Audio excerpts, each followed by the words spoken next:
গোলাঘাটত একেবাৰে কম মূল্যত পোৱা আৰু এখন মুকলি বজাৰ আহি গ'ল, যিখন মুকলি বজাৰত আপোনালোকে 80% অফ পাব, মানে একেবাৰে সস্তা।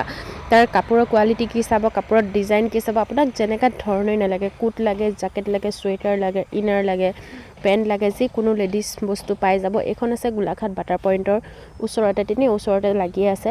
আপোনালোকে যাব পাৰে। কাপোৰৰ কোৱালিটি চাওক কি ধুনীয়া, আৰু ডিজাইনবোৰ চাওক। এইবোৰ হৈছে আপোনাৰ মলৰ দাম 1000 2000 তেনেকৈ, ইয়াত অকল 300 200 100 এনেকুৱাত দি আছে। আৰু যদি ভিডিঅ'টো চাই আছে, পেজখন ফ'ল' কৰি যাব আৰু ভিডিঅ'টো শ্বেয়াৰ কৰি দিব। যদি এতিয়ালৈকে গোলাঘাটৰ হয় আপুনি এইখন বজাৰত যোৱা নাই, এবাৰ ভিজিট কৰি চাব। তাৰ কোৱালিটি, কাপোৰৰ কোৱালিটি বহুত ধুনীয়া, বহুত এফৰ্ডেবল প্ৰাইচত দি আছে। ময়ো চালোঁ আৰু খুব ভাল লাগিলে, ভাবিলোঁ আপোনালোককো দেখাই দিওঁ। আপোনালোকৰ কেনেকুৱা লাগিছে জনাব। একেবাৰে কম মূল্যত দি আছে, যিখিনি আমি ল'ব পাৰোঁ, মানে তেনেকুৱা ধৰণৰ বস্তু দি আছে। একেবাৰে কম মূল্যত বহুত ধুনীয়া ধুনীয়া বস্তু দি আছে। আপোনালোকে এবাৰ ভিজিট কৰিব আৰু ভিডিঅ'টো যদি ভাল লাগিছে শ্বেয়াৰ কৰি দিব।